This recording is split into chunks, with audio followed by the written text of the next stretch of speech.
पढ़ रहे हैं, फिक्स कॉस्ट हमेशा एक फिक्स्ड वैल्यू होती है जो कांस्टेंट होती है एक टाइम पीरियड के अंदर, उसकी हम एवरेज भी फाइंड करते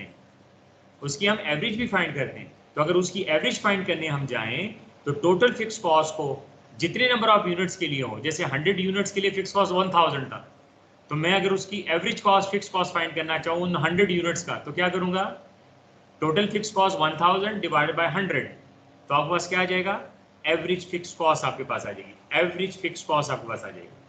क्लियर हो जाएगा। अगर आप कहते हो टोटल वेरिएबल कॉस्ट है 100 यूनिट्स के लिए, टोटल वेरिएबल कॉस्ट मेरे पास आई 1000, आपके पास डेटा सारा था 1000 आपके पास आया, एवरेज वेरिएबल कॉस्ट अगर मैं फाइंड करना चाहूँ तो टोटल वेरिएबल कॉस्ट 100 यूनिट्स के लिए 1000 रुपीज आया, तो एवरेज उसका ऑन एवरेज कितना खर्च हुआ, तो आपने क्या किया 1000 divide by 100 equal to 10। Clear हो जाएगा। तो ऑन एवरेज भी फाइंड, ये जो हम लोग लिख रहे हैं ना, ये सारा ये आपके कोर्स के अंदर सारा का सारा आ रहा होता है। तो कभी वो क्वेश्चन ऑन एवरेज पूछ देता है कि बताएं एएफसी क्या होगा, एवरेज फिक्स कॉस्ट क्या होगा, तो फार्मूला आपके जहन में होता है कि एवरेज फिक्स कॉस्ट हम फाइंड करते हैं कि टोटल फिक्स कॉस्ट को नंबर ऑफ यूनिट्स पे डिवाइड कर लें, तो डेफिनेटली हमारे पास क्या आ जाएगा, उसको हम लोग एवरेज फिक्स कॉस्ट कहेंगे, एवरेज फिक्स कॉस्ट कहेंगे। सर थ्योरी की फॉर्म में पूछेगा, उससे फार्मूला पूछेगा या न्यूमेरिकल भी पूछ सकता है, न्यूमेरिकल पूरा? बिल्कुल जैसे मैं कर रहा हूँ ना, बिल्कुल ऐसे ही पूछेगा आपसे, न्यूमेरिकल ही पूछेगा, फार्मूला भी पूछ सकता है कि average fix cost equals to, 4 options given होंगे तो आप उसके लिए रेडी रहे, ठीक है, 4 ऑप्शन गिवन होंगे। Okay sir. चले, एक और कॉस्ट होगी जिसको हम नाम क्या देंगे, एवरेज कॉस्ट।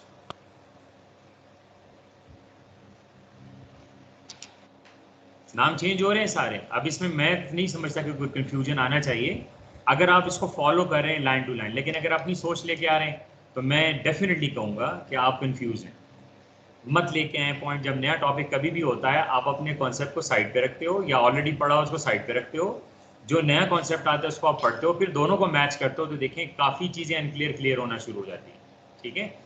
एवरेज कॉस्ट को ले रहे हैं, तो एवरेज कॉस्ट बेसिकली इक्वल होता है total cost divided by quantity, total cost divided by number of units.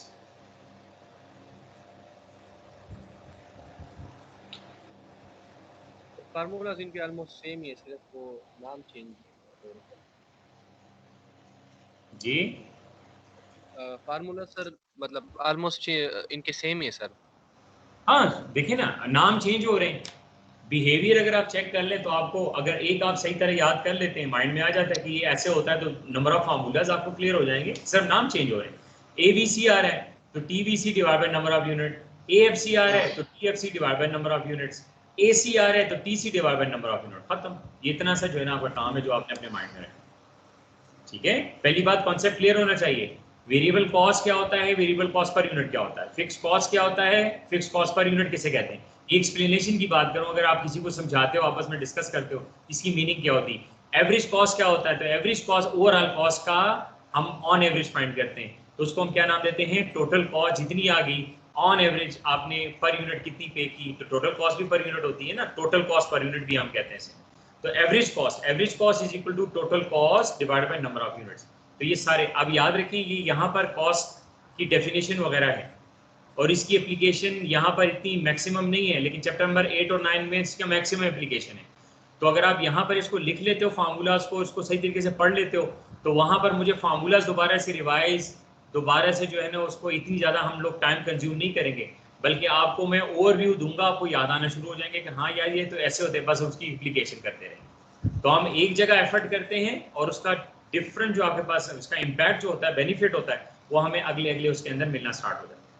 ये फार्मूलाज अगर नोट कर लिए आप लोगों ने तो मैं इसको रेस कर दूँ, ठीक है। तो आइए कोशिश कर लिया अगर आप जल्दी जल्दी में नहीं लिख सकते, मोबाइल फोन आपके पास है, अपने स्क्रीन का आप पिक्चर ले लें और उसको साथ बाद में उस पर रजिस्टर के ऊपर उसको नोट कर लें। रजिस्टर पे नोट कर लिया करें, हैबिट बनाएं, सिर्फ सुनना ना करें, आपको भूल जाएगा सब कुछ। जब आप इन रिटर्न लिखते हो याद रखें, वो चीज़ें याद रह जाती हैं, ठीक है।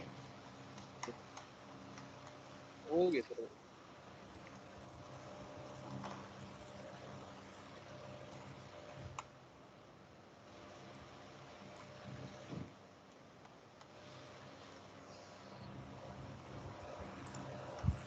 चलिए अब उसी न्यूमेरिकल क्वेश्चन पे वापस आता हूं जो मैंने किया।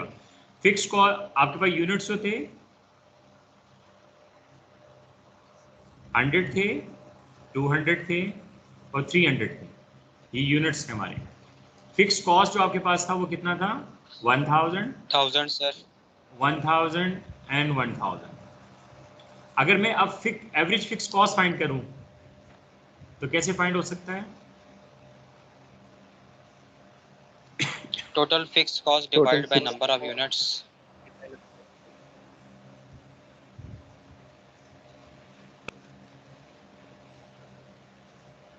ये हमारा फार्मूला है। तो इसको मैं अगर यहाँ लिखूँ तो क्या लिखूंगा?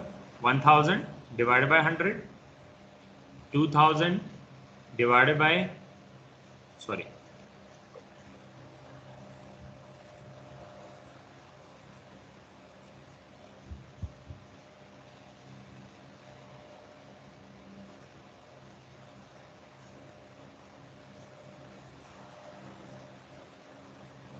हाँ जी, यहाँ से आपके पास वैल्यू हो गई 10 आ गई, यहाँ से आपके पास 5 आ गई और यहाँ से आपके पास 3 3 जा 9, ऑलमोस्ट मैं लिखता हूँ अप्रॉक्सीमेट 4, अप्रॉक्सीमेट आ गई।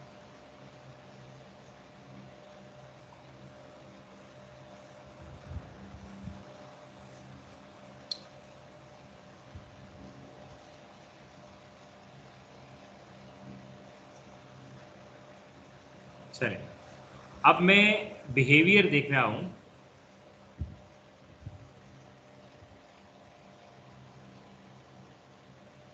जी, एएफसी का क्या बिहेवियर है? सर वो टाइम पीरियड के साथ चेंज होता है। जी,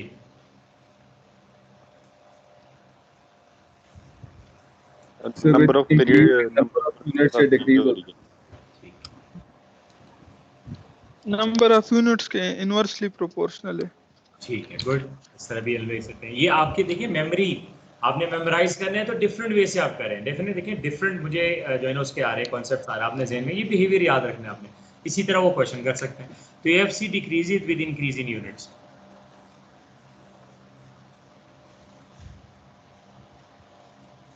हो गया? ये आपके पास सारा जो आपकी बुक में भी है, ओवरऑल आपके पास कॉस्ट जो उसने मेंशन की हुई है, मैंने फार्मूलाज भी आपको लिख दिए। अब आप ये कह सकते हैं सर वहाँ पर तो कहीं फार्मूलाज लिखे नहीं हुए, लेकिन उन्होंने वर्ड्स में लिखा है, मैंने उसको फार्मूलाज के अंदर कन्वर्ट कर दिया। ठीक है, ट्रांसफर हो गया आपके पास। याद रखें, अभी अगर इसको सही तरीके से पढ़ लेते हैं, यहाँ पर एप्लीकेशन कम होगी। इसका जो मैक्सिमम एप्लीकेशन आपको नजर आएगी वो हम लोग पढ़ेंगे चैप्टर नंबर 8 और चैप्टर नंबर 9 में डिफरेंशिएशन के अंदर। सेम फार्मूला यूज करूंगा। अगर मुझे फार्मूलाज की समझ नहीं आएगी तो कभी मैं स्टेटमेंट क्लियर नहीं कर सकता। तो ये आपने याद रखने हैं। मेमोरी, मैंने आपको क्या बताया, अप्लाइड मैथ्स है। हमने फार्मूला क्रिएट किया या ऑलरेडी क्रिएटेड है, हमने सिर्फ उसकी एप्लीकेशन करनी, लेकिन समझ आनी चाहिए कि हम कर क्या रहे हैं। हो गया? तो ये आपके पास है जिसमें आपके पास कॉस्ट बिहेवियर है। ठीक है, अब मैं जो ग्राफ्स बने हुए आपकी बुक में, आपकी बुक में ग्राफ्स बने हुए, उन ग्राफ्स को मैं यहाँ पर लेके आता हूँ। तो हम ग्राफ्स के जरिए देखें, स्टेटिस्टिक्स है, ग्राफ नहीं स्टेटिस्टिक्स है। ग्राफ एक ऐसा वे है कि जिसके थ्रू आप नंबर ऑफ पर्टिकुलर जो कॉन्सेप्ट्स उसको वो मजीद क्लियर करते हैं। सपोज कल एक पर्टिकुलर पर्सन को कैलकुलेशन नहीं आती, तो ग्राफ की बिहेवियर को देखते हुए बता सकता है कि ये अलॉन्ग जो है यूनिट्स ये हो रहा है, ये नहीं हो रहा, एंड सो ऑन। तो हो सकता है हमारे पास। ठीक है,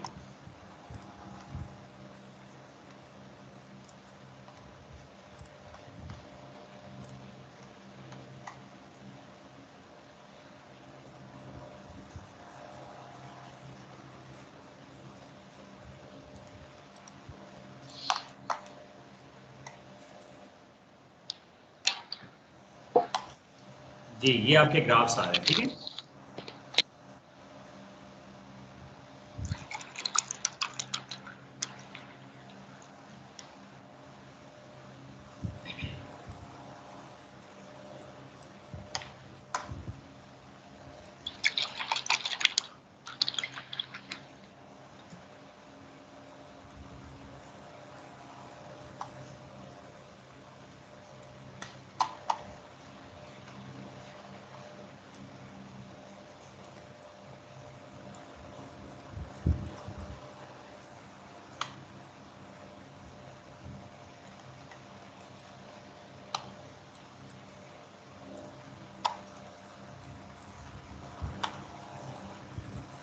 चलिए, ये ग्राफ पेपर के ऊपर ऑलरेडी कर लिए, मैं सिर्फ इसमें वैल्यूज पुट करूंगा और आपके साथ मैं डिस्कस करूंगा, ठीक है। देखें ग्राफ कैसे बनता है डेफिनेटली।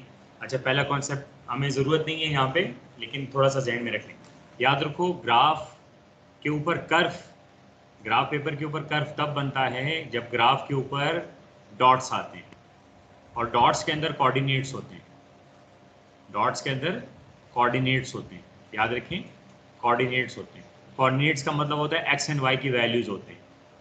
जब एक्स एंड वाई की वैल्यूज आती है एक्स एक्सिस के ऊपर, वाई एक्सिस के ऊपर, ये हम लोग क्वाड्रेंट ले रहे हैं जो कि आपका फर्स्ट क्वाड्रेंट होता है, ठीक है। तो उसमें जितने भी नंबर ऑफ डॉट्स आते हैं, फिर उन डॉट को हम लोग एक कर्व से ड्रॉ करते हैं और वो कर्व हमारे पास जब आता है तो हम लोग कहते हैं ये पर्टिकुलर कर्व आपके पास है। लेकिन कर्व डायरेक्ट नहीं होता, कर्व हमेशा डॉट से बन के आता है। जब हम प्लॉट करते हैं ना कोऑर्डिनेट्स को, लेट्स से ये 2 था, लेट्स से ये 5 था, तो 2 और 5 का एक आपके पास जो है ना कोऑर्डिनेट बना, देन आपको एक डॉट बना। फिर डॉट्स को जब आप मीट कराते हो एक कर्व से, तो बाकायदा आपके पास जो है ना एक लाइन से, तो उसको हम लोग कर्व कहते हैं, ठीक।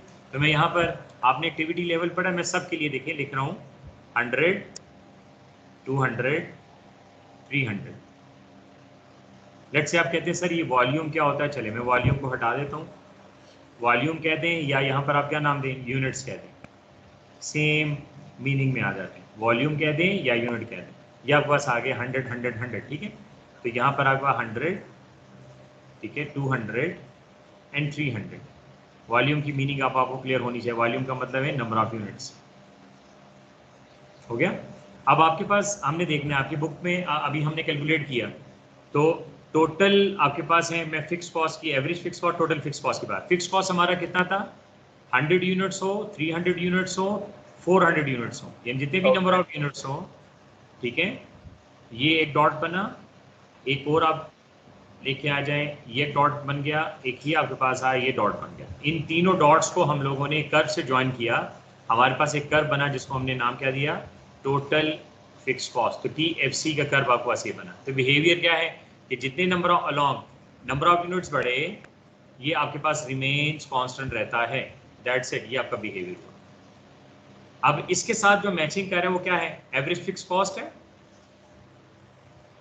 तो एवरेज फिक्स कॉस्ट के लिए अगर हम नंबर ऑफ वॉल्यूम लें तो आपका क्या आ रहा है 100, फिर आपके पास क्या आ रहा है उसमें 200, फिर आपके पास क्या आ रहा है 300। अब मैं वैल्यू लिख सकता हूँ, आपने नोट किए होंगे। 100 के लिए आपके पास वैल्यू कितनी थी,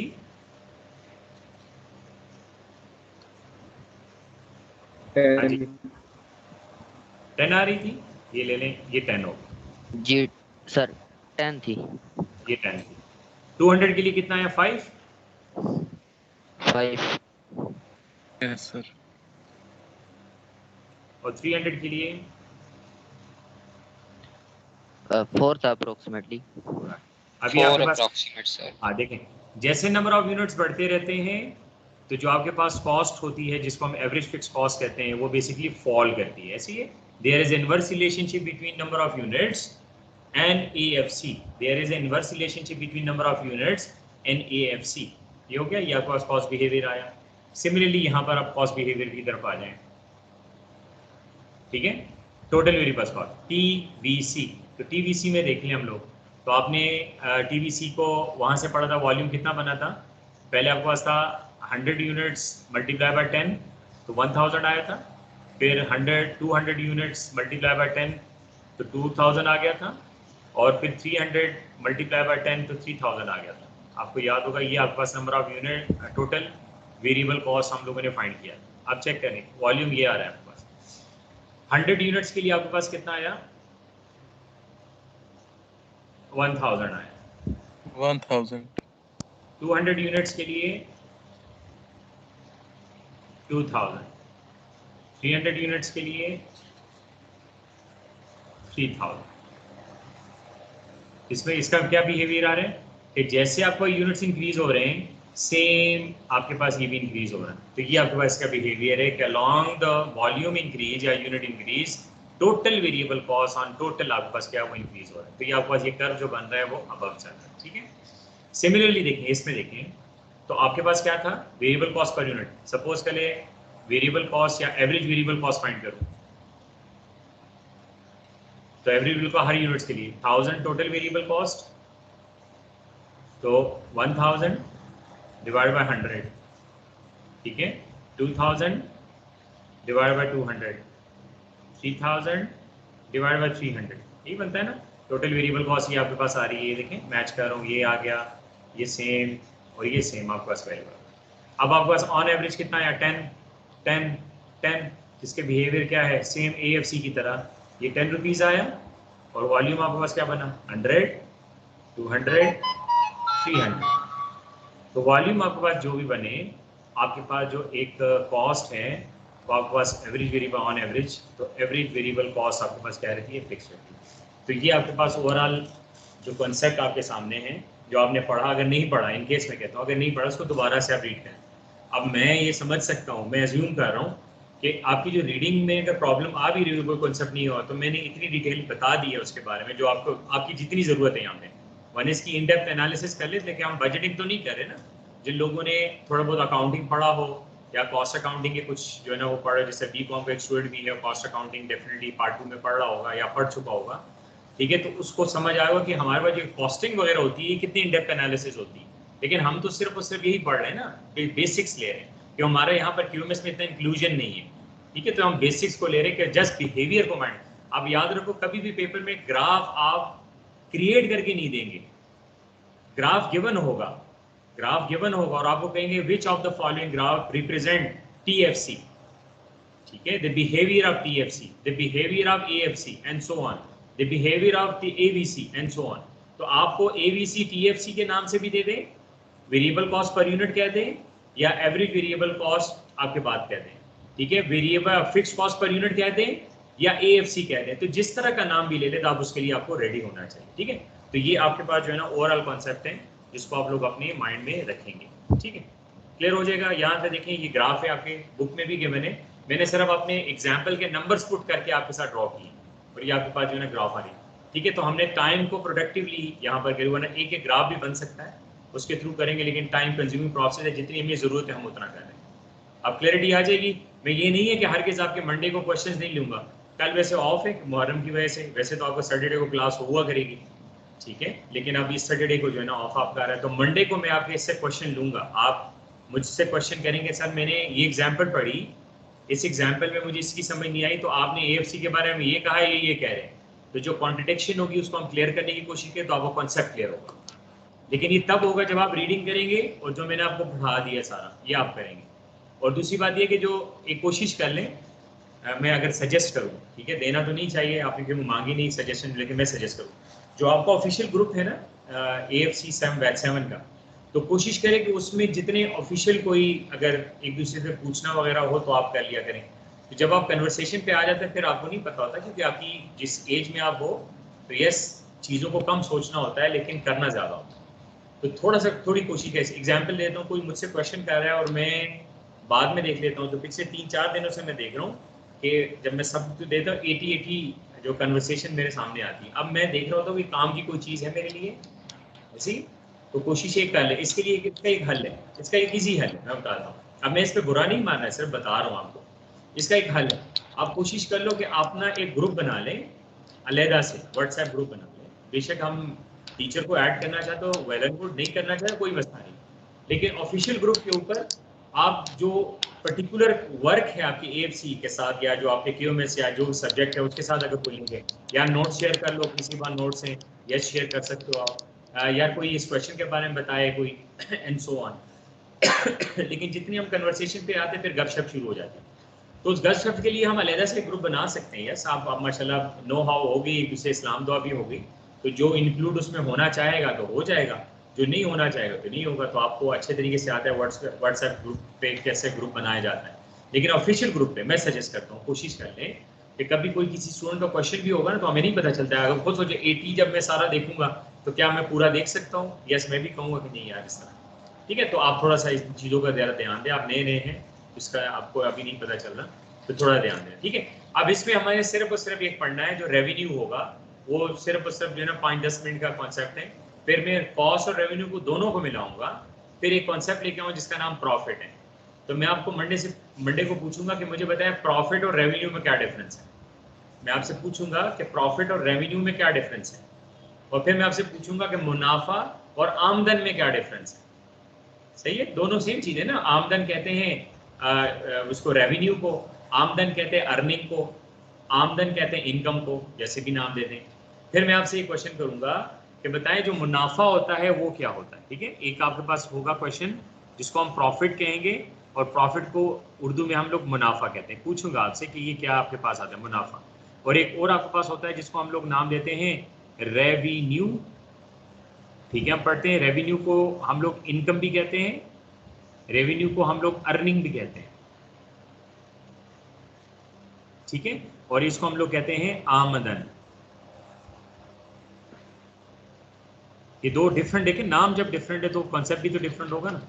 तो हम लोग अक्सर रेवेन्यू और प्रॉफिट को मिक्स कर देते हैं। फिर मैं आपको बताऊंगा कि रेवेन्यू जो कंपनीज का होता है उसको सेल्स कहते हैं, और रेवेन्यू जो सेल्स होती है वो एक कंटिन्यूस प्रोसेस होता है, ऑल ओवर द ईयर चलता है, लेकिन प्रॉफिट सिर्फ at the end of the year होता है। सही है, तो ये हम डिस्कस इंशाल्लाह करेंगे, इसी पे डिस्कशन स्टार्ट करेंगे हम लोग मंडे को, तो आप लोग जरूर पढ़िएगा। फिर मैं आपको जो चैप्टर नंबर 2 है जिसका नाम क्या है, equation of the straight line, तो ये कॉन्सेप्ट जो हम पढ़ रहे हैं सारे क्या है, लीनियर रिलेशनशिप पढ़ रहे हैं। आप कहीं पे उसमें लिखा भी हो there is a linear relationship between cost and number of units. तो ये आपके साथ डिस्कशन हमारी होगी और इस तरीके से हम लेके चलेंगे। ठीक है, लेकिन मेन जो कंसर्न है वो क्या है, ऑब्जेक्टिव हमारा कि आपको कॉन्सेप्ट क्लियर हो। कॉन्सेप्ट में प्रॉब्लम हो आप बार बार क्वेश्चन करें।